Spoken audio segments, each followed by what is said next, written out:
sais pas si tu aurais un pourcentage entre les personnes que tu arrives à signer à travers tes contenus ou de la recommandation, parce que je pense que tu as toujours de la recommandation à côté. Je le dis à la louche parce que j'ai pas regardé précisément, mais je pense que c'est à peu près 50%.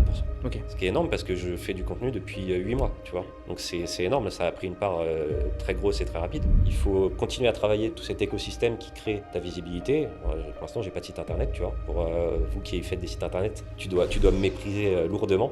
Mais j'ai pas de site internet. Ma vitrine, c'est LinkedIn, c'est mon profil, ce que je fais, etc. Pour l'instant, j'ai pas de site. Ça fait partie des choses qui rassurent et qui augmentent le taux de certitude de la personne, qui fait qu'elle va cliquer et qu'elle va prendre un rendez-vous avec toi. Parce que on googlise tous. Alors si tu me googlises, il y a plein de choses qui tombent, mais j'ai pas de site internet. Et le côté institutionnel, tu vois, je l'ai pas. Nous, on le voit finalement, il y a une phrase que j'aime bien, c'est qu'en fait, il faut que l'avocat reprenne le contrôle de ce qu'on trouve sur lui, finalement. Le piège, c'est que l'algorithme des réseaux est fait de telle sorte que si la personne qui regarde ta vidéo au bout de moins de 10 secondes, elle scrolle, tu l'as perdue et en fait ta vidéo elle va moins être visible, enfin le réseau va moins la rendre visible aux autres. Donc tu casses ton effet boule de neige. Donc le secret c'est la rétention. C'est comment tu fais pour que la personne qui arrive sur ta vidéo, déjà tu as un hook hyper fort. Voilà, si tu commences par alors je vais vous raconter, cette semaine le Conseil d'État a rendu une décision où il remet en cause les conditions d'appréciation de l'article 155A du Code général des impôts. Tu les as déjà perdus, mais au bout de 10 secondes, ils sont partis.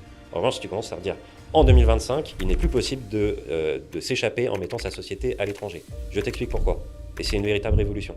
Tu vois, tu as juste fait un pas de côté, tu n'as rien dit de faux, tu l'as juste dit différemment, et là, effectivement, tu vas garder ton auditoire. Et derrière, c'est comment chaque phrase amène l'autre, et comment chaque phrase crée du suspense sur la suivante, pour les garder jusqu'au bout.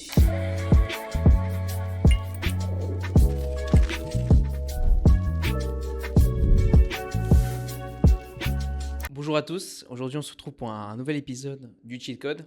On va essayer de revenir réellement à l'essence du podcast, qui est de donner du tips, de donner des conseils, un plan d'action pour les avocats qui sont en voie de développement de leur activité. Et pour cet épisode, mon premier, j'ai décidé d'inviter Nicolas Planard. Bonjour Nicolas. Bonjour Diogo. Pourquoi je t'ai invité toi? C'est tout simple, on s'est croisés initialement sur LinkedIn. De mon côté, je poste énormément donc pour les confrères et consoeurs qui ont une envie de développer leur activité, qu'ils soient collaborateurs, associés, mais aussi counsel. Et je suis tombé sur tes posts, j'ai trouvé ça hyper intéressant, l'approche que tu apportais à ce support, donc LinkedIn. Donc aujourd'hui, bien plus qu'un podcast, ce sera comme une masterclass. Le but de cet épisode, c'est vraiment d'utiliser donc le savoir, l'expérience de Nicolas pour ces sujets-là, à savoir la vidéo, la création de contenu. C'est un support qui est de plus en plus utilisé, mais on voit que beaucoup se posent la question. J'ai énormément de confrères et consoeurs qui me demandent et qui me disent qu'ils ont envie de se lancer, mais ne savent pas trop par où et comment s'y prendre. Donc je pense qu'aujourd'hui, ce sera l'occasion que tu puisses un peu développer ta science. Oui, alors ma science, on verra, mais avec plaisir, oui. Mais avant de rentrer dans le vif du sujet donc de la vidéo, j'aimerais bien qu'on reprenne sur ton parcours. J'ai trouvé ça hyper intéressant la première fois qu'on a échangé, car encore une fois, il y a un pari qui a été pris. Donc je pense que tu es le mieux placé ici pour te présenter, donc n'hésite pas à aller sur le plan de pourquoi tu es devenu avocat, pourquoi la fiscalité. Il y a un côté qui est hyper intéressant quand on a échangé premièrement. Et après, on évoluera de cette façon-là. Ok, merci. Donc, alors moi, c'est Nicolas Planard, je suis avocat fiscaliste, donc je fais de la fiscalité pour les entreprises. J'ai maintenant bientôt 6 ans de barreau. Alors, pourquoi la fiscalité ? Moi, j'ai découvert la fiscalité à la fac en Master 1, je crois. L3 ou Master 1, peu importe. Mais avec une matière qui s'appelait, je crois, Grand principe de la fiscalité. Donc, si tu veux, on a étudié qu'est-ce que la fiscalité, qu'est-ce que l'égalité devant l'impôt, pourquoi on met de la progressivité dans l'impôt, à quoi sert l'impôt, pourquoi l'impôt peut être incitatif, pourquoi il peut être désincitatif. Et donc, on était presque sur de la sociologie, sur de l'économie, un peu un truc aux confins de tout ça. Et j'avais trouvé qu'il n'y avait jamais eu une matière juridique à la fac de droit qui avait eu autant d'impact sur la société. En tout cas, c'était mon ressenti. Après, on l'a vu avec les Gilets jaunes 2019, tu vois, ça a pété à cause des impôts. Et c'est un peu ça le truc, c'est de se dire, mais c'est une matière qui a énormément d'impact sur la société, sur ton quotidien à toi en tant que citoyen. Et donc voilà, ça m'intéressait. Ensuite, derrière, évidemment, tu vas étudier de façon un peu plus mathématique les chiffres et surtout de façon beaucoup plus juridique et les implications réelles dans la vie des entrepreneurs tous les jours, etc. voilà, ça m'a amené à la fiscalité et à ce que je fais aujourd'hui. Parfait. Tu parles d'impact, c'est vraiment un mot qui est hyper intéressant. Est-ce que justement dans ce que toi aujourd'hui tu produis et comment tu exerces, est-ce que tu as un peu envie ces dernières années d'apporter ta pierre à l'édifice à travers tes contenus, à travers Mm. ce que tu proposes à tes clients ou aux futurs clients? Est-ce que Ouais. tu as été inspiré par cet impact? Est-ce que tu as envie d'inspirer les Mm. autres par cet impact? Ouais, totalement. En fait, l'idée première quand j'ai commencé à faire du contenu, et surtout avec la vidéo, les posts aussi, mais surtout avec la vidéo, c'est de se dire comment on instigue dans la tête des gens que la fiscalité, c'est pas si compliqué. Hmm. Parce que c'est compliqué, hein. Le système, il a été Oui. tellement complexifié, ça part dans tous les sens. En fait, on n'y voit tellement pas clair qu'on n'ose pas y aller, on ne sait pas comment faire, etc. Donc, l'idée, c'est de se dire, en fait, en faisant de la pédagogie, on peut rendre les choses limpides et claires et faire comprendre leurs impôts, leur fiscalité aux dirigeants, aux entrepreneurs, etc. Donc ça, c'était un peu l'idée première. Donc effectivement, ça vient de là. Ouais. Ok. Et là, et si j'ai bien compris la première fois, tu as eu envie d'apporter cet impact différemment. Donc, tu étais à temps plein, donc Oui, au sein d'un cabinet, mais il y a eu un tournant. oui. Donc moi, je suis collaborateur dans un cabinet qui s'appelle LWM, Mhm. avec un collaborant qui s'appelle Grégoire Loustalet. Donc ça fait 5 ans que je suis dans ce cabinet. Et je suis passé à temps partiel Mhm. il y a maintenant début 2025. Donc voilà, donc effectivement, il y a un petit côté pari là-dessus, mais c'est assez sympa. Ça s'est fait assez naturellement, hein. Au final, on y a quasiment pensé en même temps, ce qui est assez drôle.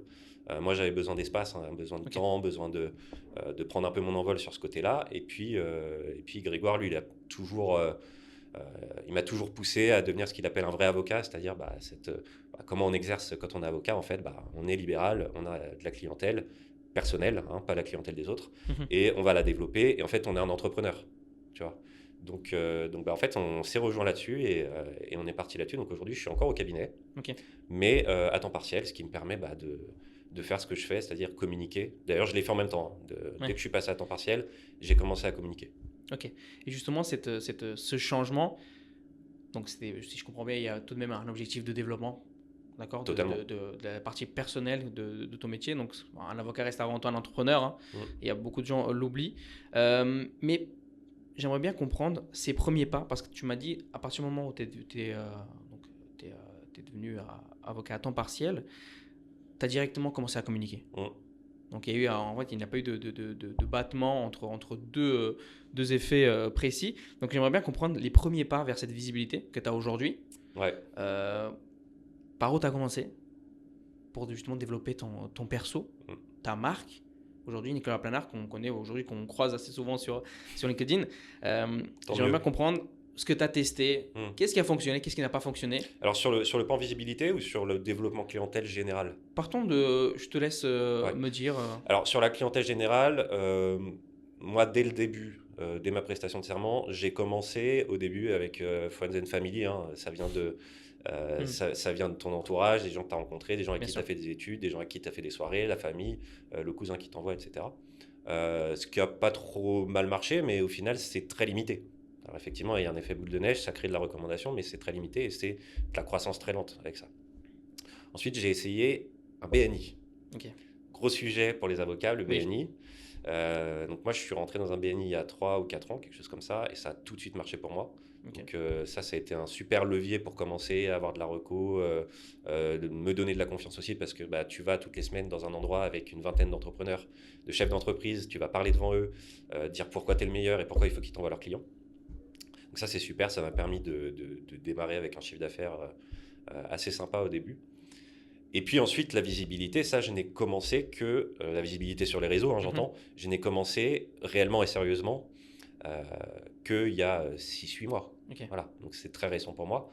J'avais fait des premiers tests il y a quelques années sur LinkedIn avec des posts, mais évidemment, c'était des posts ni travaillés, ni intelligents, je ne comprenais pas l'algorithme, je ne l'avais pas étudié. Donc ils sont aujourd'hui au cimetière des posts avec moins de 10 likes, dont ma mère, mon frère et mes potes, quoi. Oui, Voilà. c'est un point. Il y a beaucoup de confrères et consoeurs justement qui nous disent qu'ils essayent de se lancer sur LinkedIn, que c'est bouché. En fait, c'est bouché, c'est clair. Énormément de gens publient, mais beaucoup le font pas de la bonne manière. Ouais. Ils essaient d'apporter une présence, mais sans fond derrière. Finalement, ce qu'ils postent n'apporte pas de valeur. Ça passe aussi par la communauté qu'ils ont derrière. Ça, c'est un gros point que nous, on essaie un peu d'évangéliser chez Orama. C'est que si tu as envie de partager quelque chose, il faut que tu aies un auditoire. Et pour ça, il faut s'entourer de bonnes personnes, de ta cible, des personnes avec qui tu as envie d'apporter de la valeur. Donc, c'est vrai que si tu postes, si tu publies sur LinkedIn des choses qui ne sont pas très intéressantes et que si derrière tu as la famille, les collègues eh bien, qui like, C'est ça. dans un premier temps, je pense pas que ça puisse t'apporter. C'est pour ça que moi je trouve ça dommage, mais je trouve ça hyper intéressant de le préciser, c'est que beaucoup abandonnent à ce stade-là. Alors Bah, que Après ça, enfin, là on est chez Warama, donc cette idée de communauté, vous l'avez.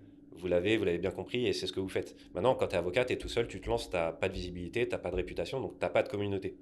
En revanche, tu as avec toi tes compétences et ce que le marché va mettre en valeur, c'est pas la compétence. C'est pas non plus la visibilité, c'est la visibilité de la compétence. Exact. Tu vois. Donc, comment tu fais pour rendre visible ta compétence? Mais ça, tout le monde est capable de le faire. Et donc, tu vas te noyer dans un marché où beaucoup de gens vont mettre la même compétence. Et donc, comment tu sors du lot en faisant un truc un peu différent? Tu fais un pas de côté et tu essayes d'attirer la curiosité. Donc, ça, il y a plein de techniques. C'est le rôle du personal branding, c'est le rôle du marketing. Exactement. Il y a une image que j'aime bien, c'est Raval Navicante, c'est l'ours sur un monocycle. Tu vois, si tu vas dans un cirque et que tu vois un ours, bon, tu vois un ours, c'est normal, tu vas aller enfin, plus trop aujourd'hui de voir un ours dans un cirque, mais normalement, voilà, c'est quelque chose de banal. Tu vois un homme sur un monocycle dans un cirque, c'est pareil, c'est plutôt banal. En revanche, si tu vois un ours sur un monocycle, là, il y a un effet waouh parce que c'est pas censé, tu vois, c'est pas normal. Et donc, en tant qu'avocat, comment tu fais un pas de côté pour tu vois, être un peu différent? Je trouve que la vidéo, c'est pas mal parce qu'un avocat qui fait de la vidéo, si en plus tu essayes d'être un peu différent, d'avoir un contenu un peu différent, bah là ouais, tu deviens un ours sur un monocycle. Exactement. Tu m'as dit donc que les posts n'ont pas trop fonctionné pour toi initialement. Carrément. Et donc à un moment, il y a un tournant. Tu as décidé de te lancer dans la vidéo. Est-ce qu'il y a eu un élément déclencheur où tu t'es dit pourquoi pas la vidéo finalement? J'y pensais depuis un moment, hein, la vidéo, depuis je sais pas 2022, 2021, mais évidemment on y pense, on regarde. Tu avais des inspirations, tu avais vu des gens le Ouais, faire et tu t'es dit oh, pourquoi pas moi? bah en fait le mode réel vidéo verticale, il est arrivé il y a quoi 3-4 ans au final sur les réseaux, tu vois. Donc à ce moment-là, bah, tu te dis, tu sais, il y a un peu un côté FOMO, tu te dis, ouais, mais on est avocat et en fait personne ne le faisait à cette époque-là. Je me rappelle en 2022 ou 2023, j'avais fait une grosse commande de matos, micro, machin, trépied, et puis j'avais fait des tests déjà. Mais tu fais des tests, tu regardes, tu fais tout seul de mon côté. Et je suis resté dans ce truc de syndrome du spectateur. Bon, bah non, en fait, est-ce qu'un avocat peut faire ça, etc. Et donc, j'ai jamais fait vraiment de vidéo. Et puis, il y a eu Avibiton. Oui. Voilà. Alors, en vrai, on va pas se mentir, Avibiton, notre maître à tous, son arrivée sur la vidéo, je trouve que ça a fait changer les choses parce que il a pris le risque de le faire. Un des premiers, c'est peut-être pas le premier, hein, je dis pas, mais en tout cas, c'est le premier que moi j'ai beaucoup vu tous les jours et de façon très qualitative. Il a pris le risque de faire de la vidéo et donc de devenir un ours sur un monocycle. Mais il l'a fait avec assez de finesse pour tempérer ce risque, tu vois. Costard, cravate, il se tient droit, il parle doucement, il pèse ses mots, il les pose, etc. Et donc il a réussi à garder cette stature d'avocat très forte, stature d'autorité, légitimité, etc. Tout en faisant de la vidéo, ce qui n'est pas normal pour un avocat normalement. Et ça, moi, ça m'a décomplexé. Je me suis dit, mais en fait, ça m'a décomplexé et ça m'a complexé aussi. Je me suis dit, mais non, je ne peux pas ne pas faire moi aussi. Et ça m'a décomplexé dans le sens, en fait, si, on peut en tant qu'avocat. Ouais. Et comment justement, à un moment, tu m'avais parlé d'authenticité, parce qu'il faut être différent, mais toujours de garder cette stature, comme ce qu'un avocat doit être. Comment tu as réussi à trouver, parce que je pense que tu as eu beaucoup de prises, de cuts, on recommence, on réessaye, je réessaye demain. Pas tant. Alors, en fait, cette question, je me la suis posée avant de faire de la vidéo. Ok. En me disant, mais comment je vais faire? Je vais être devant un micro, je vais parler. Et en fait, j'avais déjà fait des tests chez moi avec mon petit matos. Et je m'étais rendu compte que tout seul, en face cam, comme ça, avec mon iPhone, je faisais du mimétisme d'autres personnes que j'appréciais. Je commençais à faire une vidéo et je la regarde et je fais, mais attends, je suis en train de parler comme Jimmy Mohamed. Je sais pas si tu connais, tu vois. Vraiment, je parlais comme lui, je poussais les mots comme ça, comme lui, tu vois. Parce que j'adorais, et en fait, sans le faire exprès, je la regarde, je fais, mais non, ça c'est Jimmy Mohamed. 2 semaines après, je refais un truc et je me rends compte que je parle comme un autre créateur que j'aime bien, ça s'appelle L'Esprit Critique. C'est une chaîne YouTube sur l'esprit critique. Et je me dis, mais en fait, je parle comme lui, mais ça va pas. Et je me suis dit, mince, ça va faire ça le jour où je vais tourner. Et en fait, pas du tout. Pourquoi ? Parce que le jour où tu tournes tes vidéos, en fait, tu te retrouves dans un studio comme celui-ci et tu es face à quelqu'un et au bout de 10 minutes, tu oublies la caméra et tu es Ouais. avec la personne. Et tu redeviens toi et en fait, si la personne en face, elle te connaît un peu, elle se rend compte sur les moments où tu es dans du mimétisme, où tu récites quelque chose et où la musique, elle n'est pas naturelle. Et bah, en fait, le naturel, il revient au galop mais très vite. Donc, bah, en fait, j'ai pas besoin de travailler une stature, je reste moi. Ouais, bien sûr. Ce qui n'est pas la stature et le charisme de Avi Bitton, mais je peux pas faire autrement, c'est comme ça. Voilà. Oui, puis finalement, ça apporte une certaine continuité à ceux qui te contactent plus tard à travers ces vidéos, parce qu'ils Ouais, retrouvent la même personne. ouais, c'est Ce ça. serait étrange C'est de ça. voir deux personnages totalement différents, parce que si on a accroché au premier et le deuxième n'est pas identique, Hmm. c'est un peu compliqué. J'aimerais bien qu'on rentre un peu plus dans le détail en termes de structuration. Ouais. Euh, Aujourd'hui, pour de la vidéo, comment tu fais? Je ne sais pas si c'est pertinent toi de me le dire, de me raconter comment tu le faisais au début. Tu me disais, tu avais un trépied, une caméra ou un téléphone. Ça n'a jamais été publié, ça. Hein. Ah ok, ce serait Non, intéressant d'avoir c'est des petits tests. Je te d'avoir, montrerai ça, ouais. parfait. Mais je trouve que ça peut être un début. Hmm. Aujourd'hui, un avocat qui a envie de tester la vidéo, il n'a pas besoin d'acheter un trépied, il n'a pas besoin d'acheter une caméra. Hmm. Je pense qu'aujourd'hui, avec surtout les téléphones de nos jours, avec une excellente caméra, Hmm. ils peuvent se lancer dans la matière et tester pour voir ce que ça donne. Donc je pense qu'il n'y a pas besoin d'un grand matos pour se lancer, au moins pour essayer si on est fait pour cet exercice. C'est pas donné à tout le monde, je suis conscient. Mais j'aimerais bien savoir de ton côté, comment, une fois que tu as compris l'essence de la vidéo, comment tu veux structurer une journée de tournage ou une séance de tournage. Alors, bah, moi, du coup, je suis pas trop bien placé pour parler du côté juste je prends mon iPhone, etc. Parce que je Mhm. l'ai pas fait. Je l'ai testé, mais au final, je l'ai pas utilisé de cette façon-là. Ok. Quand je me suis dit, je vais faire de la vidéo, j'ai contacté quelqu'un et je suis accompagné là-dessus. Donc, si tu veux, donc moi, au final, au quotidien, bah, je travaille sur des dossiers. Donc, j'ai plein d'idées qui viennent de mes dossiers, des rendez-vous clients que je fais. Euh, je consomme du contenu, je lis, j'écoute des podcasts, etc. Et j'ai ma petite appli de notes sur Evernote. Dès que j'ai une idée, je note. Mhm. Donc en fait, ça c'est le truc du début. Ensuite, c'est comment tu scriptes ta vidéo. Parce que bah, il faut tenir 30 secondes à une minute, apporter de la valeur, que l'auditoire bah, il parte pas, il switche pas et qu'il reste avec toi. Et donc bah, écrire ça. Donc les deux questions que je me pose, c'est comment j'apporte de la valeur et qu'est-ce que j'ai envie de dire. Mhm. Donc là, j'écris quelque chose. Ensuite, j'apporte ça à l'IA, ChatGPT, tout simple, Mhm. en plus de ma charte éditoriale. C'est-à-dire que j'ai une charte éditoriale, je la donne à ChatGPT et je lui donne mon début de script que j'ai Mhm. écrit, ce que j'ai envie de dire et la valeur ajoutée. L'IA me fait un super script, derrière je le retravaille et ça me donne un peu ce que j'ai envie de dire pendant ma vidéo. Mhm. J'en fais 8-10 et Ok. ensuite je vais 2 heures par semaine en studio. Et pendant 2 heures, je travaille ça, je parle de ça. Alors évidemment, les scripts que j'ai écrits, je les respecte pas du tout.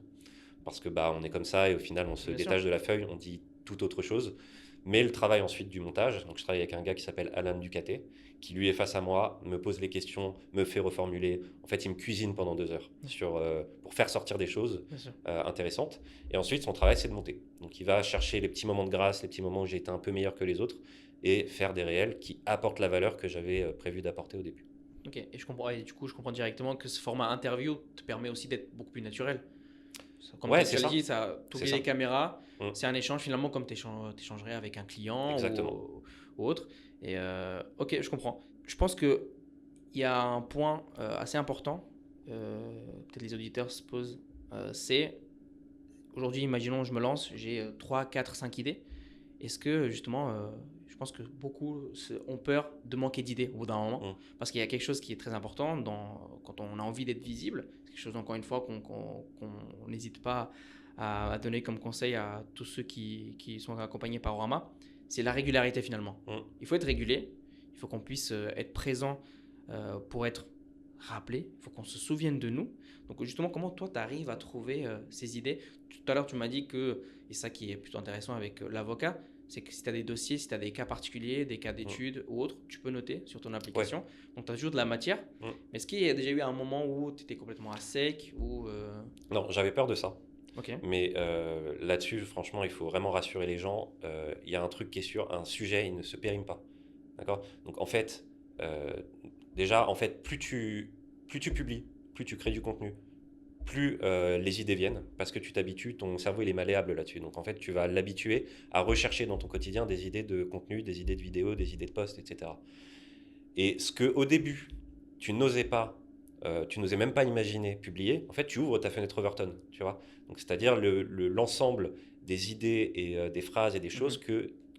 qui te semblent à ton cerveau raisonnables de dire. Ouais. Au début, quand j'avais certaines idées, je me disais mais non, ça me ressemble pas, ça j'ai peur, ça va être pris comment. Aujourd'hui, je me pose même plus cette question parce que j'ai ouvert ma fenêtre et ça me paraît beaucoup plus acceptable. Donc le champ des possibles est plus large. Et ensuite, ce qu'il faut se rappeler, c'est que un sujet, il peut être utilisé mais 10 fois. On revient à Vibiton, il fait 10 vidéos par semaine sur un sujet. Mm. Un seul sujet, c'est comment je négocie mon départ en tant que salarié. C'est toujours le même sujet, avec des angles différents, avec des valeurs ajoutées différentes. Mais en fait, il ne faut pas se dire, ah j'ai ce sujet, il faut que je fasse le post parfait ou la vidéo parfaite, parce qu'il ne faut pas gâcher ce sujet. Ce sera jamais gâché. On peut réutiliser, etc. Mm. Et après, vraiment, il y a ce truc-là. Est-ce que l'action crée l'idée ou est-ce que l'idée crée l'action? Exactement. Moi, je crois vraiment que l'action crée l'idée. Ok. Et il y a un autre point. Initialement, tu m'avais dit que donc, la création de la vidéo, c'était plutôt pour avoir un axe plutôt informatif, pour informer, essayer de, pas vulgariser, mais Mm. d'apporter de l'information au plus grand nombre. Est-ce que Ouais, justement cet objectif a changé au fur et à mesure que tu as créé de la vidéo? Ou est-ce que... ouais. Dis-moi. Ouais. Alors, il a un peu évolué et il évolue perpétuellement. C'est vrai qu'au début, l'idée première, c'était vulgariser, apporter de l'information à des entrepreneurs qui ne l'avaient pas. Et tu Mhm. vois, rendre clair quelque chose qui est hyper complexe. Mhm. Aujourd'hui, j'ai un peu pivoté, j'ai un peu fait un pas de côté. Et mon objectif, il est davantage de finaliser le niveau de certitude de ces personnes. Parce qu'en fait, au final, ce dont je me suis rendu compte, c'est que les personnes qui signent avec moi, ils avaient déjà un niveau de certitude sur la fiscalité. Quand ils sont arrivés dans mon Mhm. call, ils savent ce que c'est une holding, ils savent ce que c'est une intégration fiscale, ils savent ce que c'est une convention de trésorerie. Ils ont toute cette connaissance et ils n'avaient pas besoin de ma vidéo pour le savoir. En revanche, ils avaient potentiellement besoin de ma vidéo pour se dire, ah tiens, avec lui, ça va peut-être être sympa de le faire. J'osais pas le faire, je savais pas comment le faire, etc.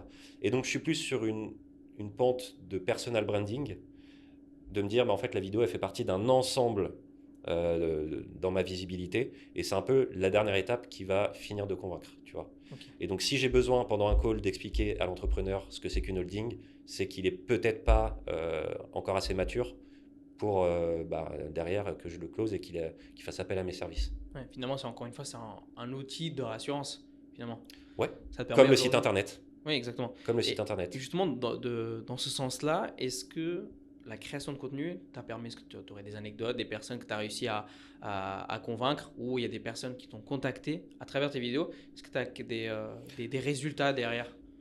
Ah bah des résultats, oui, ouais, ouais, totalement. Ouais, ouais. En fait, alors c'est pas forcément que la vidéo, mais la vidéo fait partie d'un ensemble. Il y a aussi les posts. Moi, mes Mhm. posts, ils marchent beaucoup mieux que mes vidéos.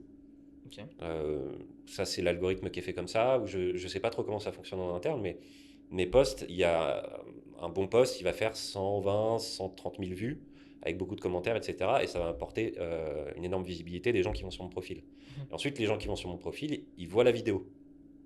Et le fait de voir la vidéo, ça les rassure. Et j'imagine, et là encore, c'est un peu dur tu vois, d'avoir cet impact-là, mais j'imagine que ça les rassure et que ça leur permet d'aller plus facilement vers la prise de rendez-vous.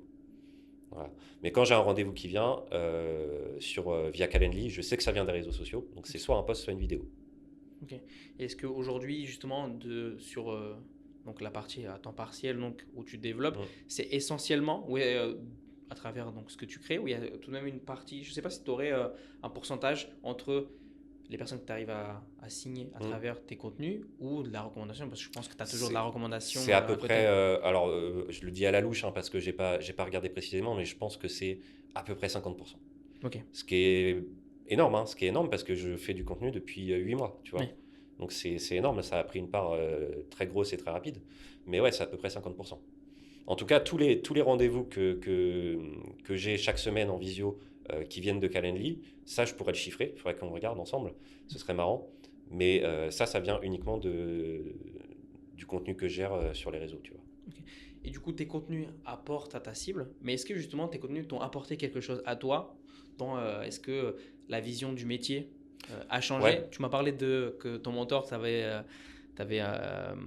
donc l'idée donc le vrai avocat.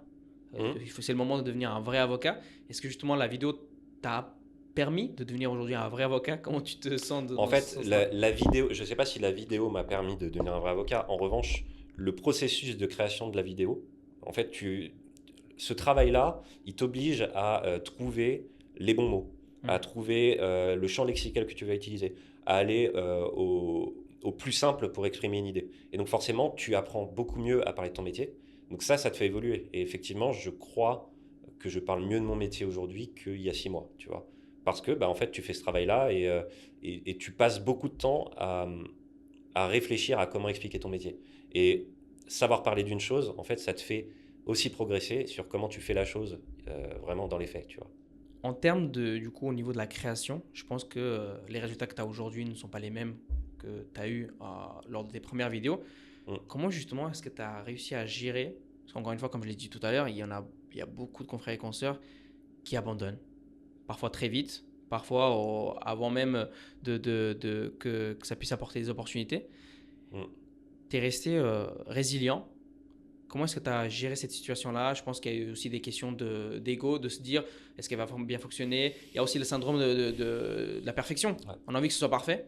C'est compliqué. Mm. Surtout de se juger soi-même sur ce qu'on produit. De ton côté, comment ça a été à ce niveau-là? Alors de mon côté, ça a été une mise de côté de mon ego, Ok. hein, surtout sur certains réseaux. Alors sur LinkedIn, ça a un peu plus marché que sur Instagram. Mais sur Instagram, clairement, et encore aujourd'hui, hein, je me suis jamais assez intéressé comme je me suis intéressé à LinkedIn pour que ça fonctionne sur Instagram. Donc Instagram, bah, voilà, aujourd'hui, c'est 10, 15 likes, 30 likes maximum et 1000 vues maximum sur une vidéo, tu vois. Donc là-dessus, il faut se dire, bon, tranquille, c'est pas grave. De toute façon, le fait que ta vidéo marche pas, il y a que toi qui le vois, les autres, ils en ont rien à faire. Donc, ouais, il y a un côté, il faut rester résilient et il faut continuer parce que si tu t'arrêtes au début parce que ça marche pas, bah, Hmm, ça marchera jamais. Parce que ça va pas marcher dès le début, tu vas pas prendre une pente grandissante dès la première vidéo ou dès le premier post. parfait.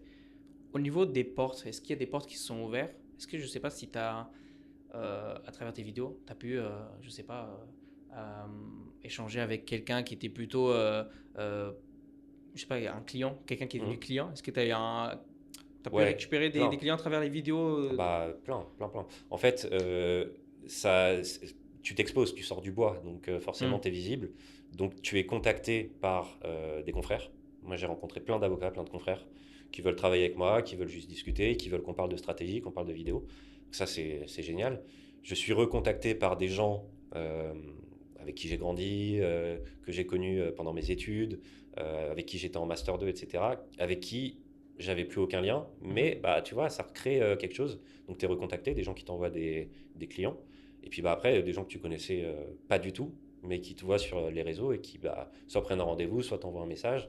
Euh, bah, tu vois, typiquement, Oui, toi, tu m'as contacté parce que tu m'as vu en exactement. vidéo. Exactement. Donc, ouais, ouais, non, il y a plein de. Il y a plein de rencontres. Franchement, ça change et ça te fait sortir, c'est bien. Ok, génial. Euh, Aujourd'hui, si un confrère ou une consoeur a envie de se lancer sur de la vidéo, Mm. est-ce qu'il y a des premiers conseils que tu as envie de donner? Par où commencer? Comment un peu un chemin itératif sur l'exercice? Euh, Toi, tu as pris la décision donc, de te lancer sur LinkedIn. Mm. Est-ce que je pense pas t'avoir posé la question, mais est-ce que LinkedIn était ton premier choix? Est-ce qu'il y a eu un travail sur OK, pourquoi LinkedIn? Mm. Pourquoi est-ce que je me lancerai sur LinkedIn? Ou est-ce que tu t'es dit ouais, pourquoi pas Non, non, LinkedIn, premier choix. Et j'ai designé la façon dont je fais les vidéos, la façon dont je parle pour LinkedIn, tu vois. Je ne fais pas des vidéos adaptées à TikTok, à Instagram. Et hmm, c'est pour ça que même si je les publie sur ces réseaux-là, ça ne fonctionne pas. En revanche, sur LinkedIn, c'est un peu plus adapté. Je parle quand même de choses assez techniques, tu vois. Ceci dit, si quelqu'un veut se lancer aujourd'hui, je ne vais pas lui donner le conseil d'aller sur LinkedIn. Voilà, là-dessus, j'ai pas d'avis. Il y a des avocats qui se lancent plutôt sur Instagram, plutôt sur TikTok, notamment les pénalistes. Moi, je vois beaucoup de pénalistes qui vont sur TikTok parce que bah, le droit pénal, c'est quoi? C'est les crimes, hmm, c'est la nature humaine profonde. On a l'impression d'être un peu tous concernés. Tu vois, et puis tu peux faire du contenu qui parle à tout le bien monde. sûr. Et tu peux vulgariser des choses hyper intéressantes. Donc ouais, là-dessus, tu vas sur TikTok, ça va fonctionner. aller parler d'OBO et de trucs sur TikTok, pour l'instant, je ne sais pas. Peut-être que je le ferai demain. Oui. Et puis ensuite, il y a des avocats. Je pense notamment à Daniel Laroche. Je ne sais pas si tu connais Daniel Laroche, qui a fondé DNA Partners. Lui, il fait des ICO avec des fonds sur la crypto. Donc voilà, c'est une matière hyper technique. En revanche, sur Instagram, il va parler un peu de tout et rien, des sujets juridiques pour les entrepreneurs. Mais si tu veux, c'est des trucs hyper accessibles, qui n'ont rien à voir avec sa cible et ce qu'il fait dans son cabinet. Mais voilà, du coup, il est allé sur Instagram. Mais peut-être que demain, s'il va sur LinkedIn, il fera des choses beaucoup plus techniques. Oui. Donc là-dessus, ça dépend de ce que tu as envie de faire, de ce que tu as envie de raconter. Est-ce que ton but, c'est d'avoir de la visibilité et de créer une communauté, ou est-ce que ton but, c'est de parler vraiment de ce que tu fais au quotidien et d'aller chercher des clients, clairement. Ouais. Finalement, la synthèse de ce point-là, c'est vraiment, il faut savoir qui on vise, quelle est notre cible. C'est vrai que un pénaliste fera beaucoup plus donc d'impressions sur Instagram. C'est vrai qu'il y a des matières, des branches du droit qui fonctionnent un peu mieux sur LinkedIn que sur TikTok ou sur Instagram. Ouais, Donc, après, tu peux aussi les amener d'une façon différente, mais oui. Toujours. Ouais, de base, clairement, si tu vas parler d'un truc hyper technique avec du droit, en parlant de la jurisprudence, des conditions qu'il y a dans un article sur une vidéo TikTok, tu vas perdre tout le monde et en fait, les gens ils vont scroller et tu n'auras aucun reach. En revanche, si tu fais ça sur LinkedIn, si tu le fais un peu de façon maligne, ouais, là ça peut intéresser parce que sur LinkedIn, tu as des professionnels, tu as des techniciens, etc. Donc tu peux avoir du reach. Ok, donc on va dire que la forme prime avant tout sur quand tu crées du contenu. Oui. Et puis, non, mais parce que ta question, c'était par quoi je commence, comment je me lance, comment je passe le pas. Ouais, il faut quand même se poser un peu cette question, mais il faut pas se la poser trois plombes. Il y a un moment, tu y vas, tu choisis un truc, tu testes. Tu vois, tu testes, après ça marche pas, tu changes, tu adaptes. Mais au début, c'est sûr que tu n'auras pas un truc parfait, il faut y aller, tu vois. Justement, il faut tester. Mais est-ce qu'il y a des pièges à éviter? Ou justement, toi, tu es passé par là et tu as envie de partager pour qu'ils puissent gagner Sur du la temps là-dessus. vidéo, ouais, sur la vidéo, le piège, c'est que l'algorithme des réseaux est fait de telle sorte que si la personne qui regarde ta vidéo au bout de moins de 10 secondes, elle scrolle, tu l'as perdue et en fait ta vidéo elle va moins être visible, enfin le réseau va moins la rendre visible aux autres. Donc tu casses ton effet boule de neige. Donc le secret c'est la rétention. C'est comment tu fais pour que la personne qui arrive sur ta vidéo, déjà tu as un hook hyper fort. Voilà, si tu commences par alors je vais vous raconter cette semaine le Conseil d'État a rendu une décision où il remet en cause les conditions d'appréciation de l'article 155A du Code général des impôts. Tu les as déjà perdus. Bien sûr. Mais au bout de 10 secondes, ils sont partis. En revanche, si tu commences à redire en 2025, il n'est plus possible de s'échapper en mettant sa société à l'étranger. Je t'explique pourquoi. Et c'est une véritable révolution. Tu vois, tu as juste fait un pas de côté, tu n'as rien dit de faux, tu l'as juste dit différemment. Et là, effectivement, voilà, tu vas garder ton auditoire. Et derrière, c'est comment chaque phrase amène l'autre et comment chaque phrase crée du suspense sur la suivante pour les garder jusqu'au bout. Bien sûr. Donc voilà. C'est là où Ivy Piton il est très fort. Évidemment. Même avant même de travailler avec des avocats, je tombais sur ses contenus alors que je n'étais pas du tout à la cible parce que justement la manière dont il raconte, le ton, la posture, en fait on a envie d'écouter. Et ça arrive décidément sur plein de contenus et plein de créateurs de contenu où justement la voix, la posture, sur comment, c'est pour ça que je parlais tout à l'heure de forme, comment est-ce que tu poses le sujet, comment tu racontes. Ce que j'aime bien, c'est quand la première phrase, dans la première phrase, il y a une promesse. Dans la première phrase, c'est je vais t'expliquer ça, à la fin de la vidéo, tu sauras ça. Sans le dire, hein. Tu n'as pas besoin de le dire de cette façon-là, mais tu vas tourner ton hook d'une façon où les gens, ils ont envie d'arriver au bout parce qu'ils veulent savoir, tu leur as promis qu'ils allaient savoir un truc, et tu joues sur le biais de dévoilement. Tu vois, par exemple, tu vas faire une vidéo sur comment Google fait pour frauder le fisc depuis 20 ans. Putain, les gens, s'ils ne sont pas au courant, ils ont envie de savoir, tu vois. C'est le biais de dévoilement, c'est tu les fais rentrer dans les coulisses. Et j'adore ce truc de créer une promesse en début de vidéo. Je dis pas que je le fais bien, mais en tout cas, vraiment, c'est un truc sur lequel j'essaye de faire l'effort, tu vois. Ok, parfait. J'avais une question.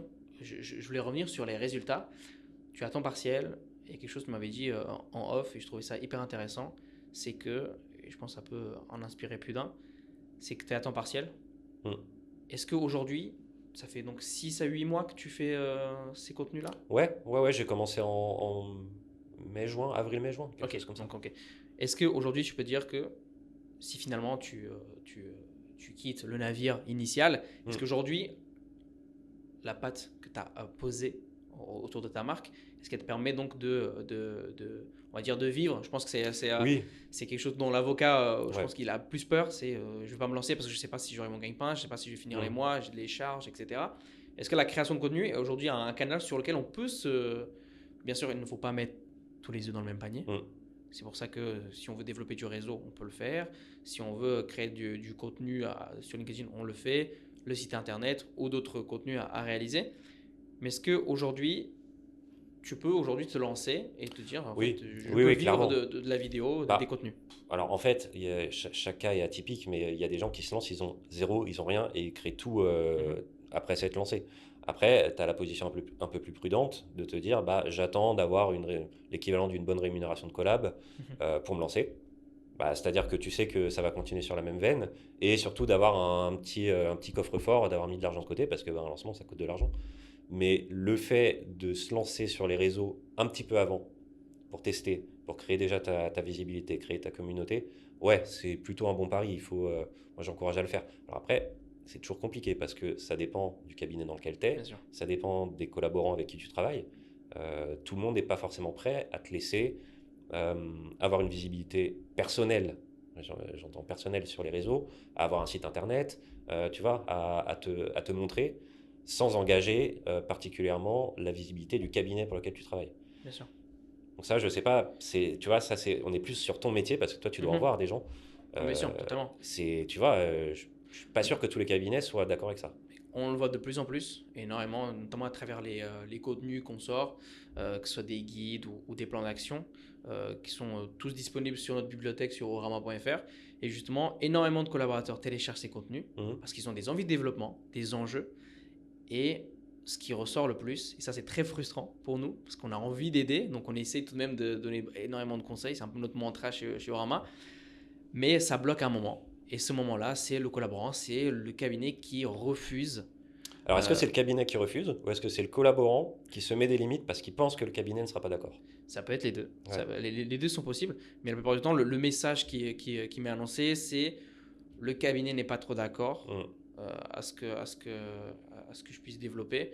Donc, bien sûr, à des moments, il y a des questions qui se posent sur est-ce que je fais une croix sur mon développement et je reste collaborateur ou est-ce que je quitte le navire et je me lance à mon compte. Donc il y a un peu beaucoup d'hésitation et je trouve que le contenu, ce qu'on est en train d'apporter là aujourd'hui, permet peut-être d'ouvrir des nouveaux repères, de se dire en fait c'est possible. Aujourd'hui, la vidéo fonctionne. C'est possible, mais c'est indispensable. En fait, c'est l'essence même du contrat de collaboration. Alors, je sais que ça n'a pas bonne presse dans le monde des avocats, mais c'est ça. C'est ça, l'essence du contrat de collaboration. C'est un tremplin pour que tu deviennes un vrai avocat. Et donc, moi, j'ai vraiment la chance d'être tombé dans un cabinet où ils ont vraiment compris ça et ils appliquent le contrat de collaboration tel qu'il doit être appliqué. Mais oui, c'est indispensable. C'est comme ça que ça doit être. Alors après, tu as des cabinets, des grosses structures qui te payent des rétrocessions tellement fortes que du coup tu n'as pas forcément besoin d'aller rechercher et le contrat il est un peu implicite là-dessus. Ok.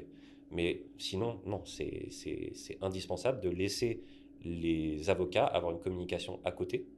Alors à voir, hein, il faut peut-être cadrer des fois, mais avoir une communication à côté et les laisser développer. C'est l'objectif c'est l'objectif de notre métier.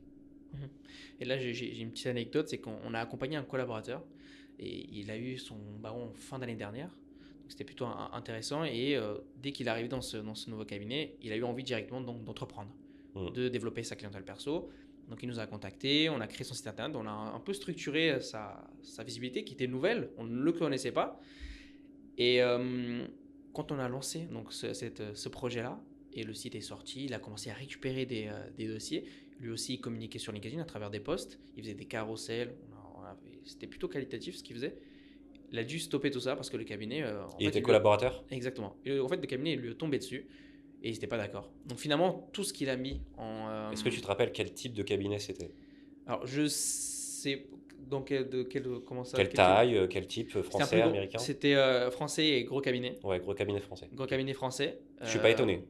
Et finalement, ça passe par la communication, comme tu l'as dit. Donc il faut poser la question. S'ils sont plutôt d'accord, il faut foncer. Mais s'ils sont pas d'accord, ils prennent des avocats salariés. Exactement. Ça existe, hein? Oui. Ça J'ai existe? une autre question, parce que du coup, on a des podcasts sur le sujet, et je trouve que même Neria, qui donc est une branche de Liberal Group, euh, axée sur le recrutement, ils font des podcasts, et c'était un des sujets qu'ils ont traité. Toute cette partie, donc l'avocat salarié, finalement, aujourd'hui, l'avocat n'est pas salarié, mais finalement, Ouais. ils ont des blocages à ce niveau-là, comme s'ils l'étaient. Et pour terminer mon anecdote, c'est que finalement, en fait, il est parti de ce cabinet. Hmm. Et alors qu'il venait d'arriver, ça faisait moins de 6 mois qu'il était Non, là. mais il a bien raison. Et aujourd'hui, il a rejoint un cabinet parce qu'il voulait tout de même avoir une collaboration pour justement monter en compétences, monter Hmm. en expérience. Mais il a rejoint un cabinet qui accepte qu'il puisse développer Hmm. sa marque, son business, sa clientèle. Aujourd'hui, son site est efficace, il génère de l'activité et il n'est pas à temps partiel comme toi, mais il arrive aujourd'hui à jauger entre la Ouais. collaboration et son perso. Et alors attention, il y a un truc aussi, et moi j'ai l'impression qu'il y a un non-dit dans la profession, c'est que il y a beaucoup de collaborateurs qui aimeraient trouver un temps partiel, Mhm. mais qui n'osent pas, qui se disent bah, en fait personne n'en recherche, je ne vais pas postuler en disant que je recherche un temps partiel. En revanche, il y a énormément d'avocats installés qui recherchent et qui auraient besoin d'un collaborateur, mais qui n'ont pas encore les moyens Mhm. ou le flux de dossiers pour recruter un temps plein. Et ces gens-là, ils n'osent même pas essayer de recruter parce qu'ils se disent qui va accepter de prendre un Oui, temps oui. partiel. Et donc en fait, il y a deux besoins qui se rencontrent jamais parce que bah, j'ai l'impression que ce marché-là, il n'existe pas. Alors qu'il y a des gens qui ont besoin de ça. Mhm. Euh, il y a énormément d'avocats qui aimeraient pouvoir commencer à recruter, mais un temps plein, c'est un peu trop. Tu vois. Donc là-dessus, je pense qu'il ne faut pas hésiter Ça, et ça va peut-être évoluer, tu vois. c'est très intéressant parce que moi, dans tous les cas, mon réseau sur LinkedIn, il est constitué dans une grande majorité d'avocats. Et c'est Mm. vrai que moi, je vois beaucoup de posts. Je recherche un collaborateur, je recherche Temps une partiel, t'en expérience, vois? etc. Mais en temps partiel, Non, jamais. non. Je ne le vois jamais, alors que c'est pertinent finalement. Mm. C'est pertinent pour les deux parties. Ouais. Celui qui a envie de développer, celui qui n'a pas envie d'avoir trop de charges de ce côté-là. Donc c'est hyper intéressant.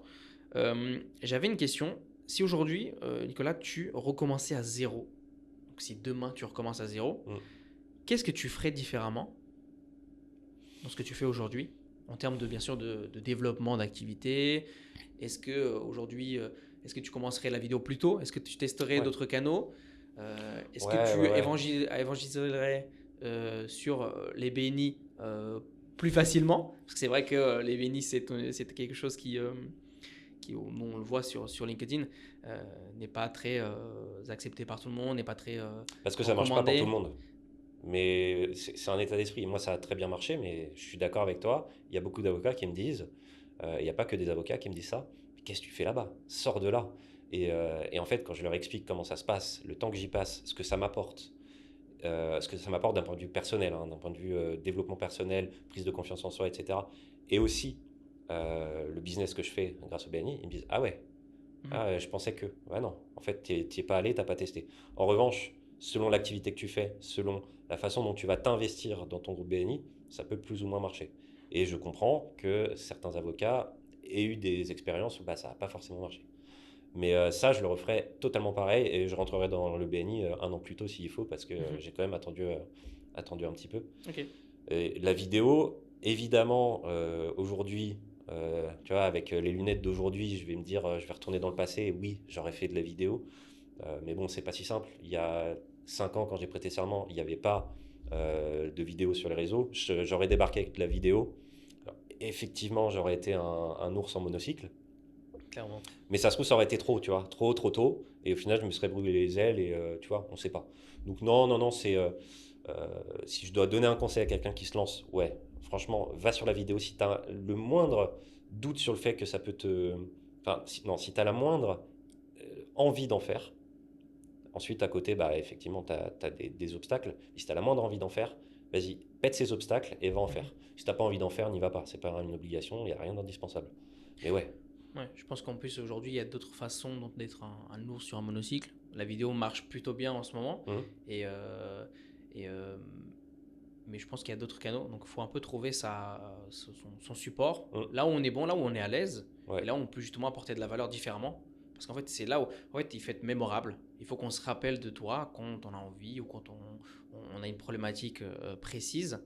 Il faut se rappeler de cet avocat car on a vu une vidéo sur LinkedIn. C'est Ouais. plus parce qu'aujourd'hui le marché de l'avocat, il est inondé, encore plus sur les réseaux. Énormément de gens, comme je le disais tout à l'heure, publie, fait de la création, mais la valeur derrière n'est pas la plupart du temps assurée. C'est pas de leur faute, bien sûr, il y a un manque de formation là-dessus, un manque d'expérience, mais euh, il faut se montrer, parce que finalement, l'avocat, c'est ça, c'est être choisi.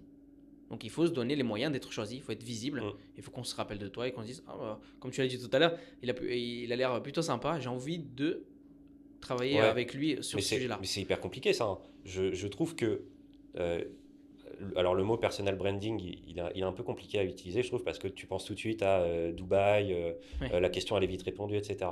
Mais utilisons-le quand même dans sa vraie acception. La personal brand, donc ta marque personnelle, c'est ce que les gens disent de toi une fois que tu es sorti de la pièce. exactement. Ce qu'ils ont retenu de toi et ce qu'ils savent de toi. Bon, bah en fait, t'en as une quoi qu'il arrive. Quoi qu'il arrive, que tu la travailles ou que tu la travailles pas. Et donc, moi, mon idée là-dessus, c'est il vaut mieux la travailler, au moins tu la maîtrises. Ça veut pas dire que tu te crées un personnage et que tu crées une fiction autour de toi. Ça veut juste dire que tu travailles ce que tu es, ton ADN, tes compétences, ton combat, etc. pour comprendre c'est quoi ta vraie valeur ajoutée et travailler autour de ça dans ton expression publique. Mhm. Tu vois? Donc dans tes posts, mettre en avant ça, ton ADN. Dans tes vidéos, mettre en avant ça, ton ADN, ton combat, etc. Et là, ouais, tu travailles et tu maîtrises un peu mieux ce que les gens vont dire de toi. Maintenant, c'est tellement multifactoriel. Oui, Il y a une multitude de détails dans la façon dont tu parles, les posts, comment tu parles en face à face avec les gens, etc. Comment tu t'habilles, euh, les mots que tu utilises, le type de phrase. Est-ce que tu parles lentement, mhm, avec des mots posés, comme à Vibiton? Ou est-ce que tu débites et tu vas vite? Tu vois, tout ça, ça va façonner une image dans la tête des gens. Donc tu maîtrises pas tout, c'est mhm. hyper compliqué. Mais ouais, j'essaie de m'y intéresser au maximum parce que tu peux pas laisser ça au hasard. Oui, c'est hyper intéressant.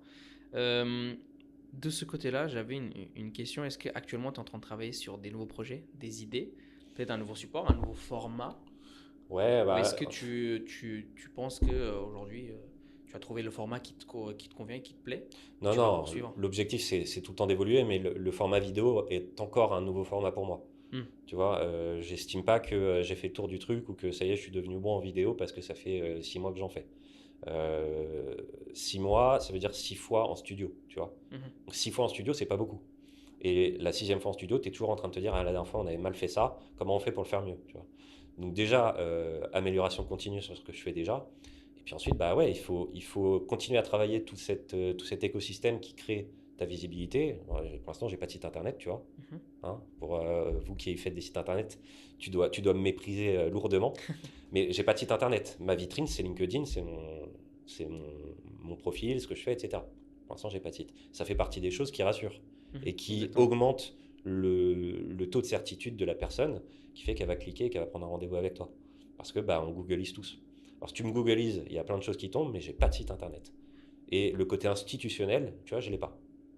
Ouais. Donc ça fait partie des choses. Nous, on le voit finalement, il y a une phrase que j'aime bien, c'est qu'en fait, il faut que l'avocat reprenne le contrôle de ce qu'on trouve sur lui, finalement. Mm. Et il y a beaucoup d'avocats aujourd'hui, quand on tape leur nom, prénom, très difficile de les trouver, surtout s'il y a des homonymes ou autres. Mais beaucoup, en fait, sont reliés à des plateformes de mise en relation ou autres. Et là, ça ne rassure pas du tout. Nous, on le voit. Mm. Il y a énormément de... euh, Trouver ton avocat.fr. par exemple. Et il faut donc reprendre le contrôle de ce qu'on trouve quand on vous cherche. Mm. Donc il faut que quand quelqu'un tape Nicolas Planard, on tombe sur quelque chose qui te définit bien, qui a la continuité de ce que tu Mm. postes. En fait, le but, c'est de finalement combler toutes les portes de sortie pour quand quelqu'un s'intéresse à un avocat tel que toi, la manière dont tu expliques le sujet le plaît, ta posture, Mm. comment tu amènes les sujets, et qui en plus, on a derrière un certain point d'atterrissage beaucoup plus institutionnel, comme tu l'as dit, qui explique beaucoup plus Ah oui, précisément et oui. ce que tu fais, comment tu accompagnes, etc. C'est un peu la Finalement, dernière étape du tunnel de vente, ouais, ton site, au final. ouais, c'est à ce moment-là où finalement la dernière étape, c'est le formulaire de contact. Parce que finalement, sur Mm. tout le chemin jusque-là, Ouais. il a été rassuré au fur et à mesure. Et si on peut combler tous les trous finalement où il y a une potentialité de ne pas être rassuré, Mm. il y a aujourd'hui très peu de chances qu'une personne ne te contacte pas si tous ces trous sont comblés finalement. Ouais, c'est ça. Et puis là encore, c'est là où vous êtes très bon, c'est que là, tu parles de la dernière étape, mais de celle aussi qui va rassurer si je tape sur Google parce que je cherche un avocat. Exact. Moi, ce que je trouve intéressant avec la vidéo, et c'est ça où justement tu as un angle différent, c'est que l'idée, c'est de faire quasiment de l'inception, tu vois. C'est-à-dire que, reprenons l'exemple d'Avi Bitton. Avi Bitton, moi, ça fait 3-4 ans que je le vois parler de négociation et de dire qu'il est le meilleur et d'apporter de la valeur sur la négociation de départ d'un contrat de travail. Évidemment que demain, si j'ai un problème, je suis salarié, machin, bah en fait, je vais tout de suite penser à lui.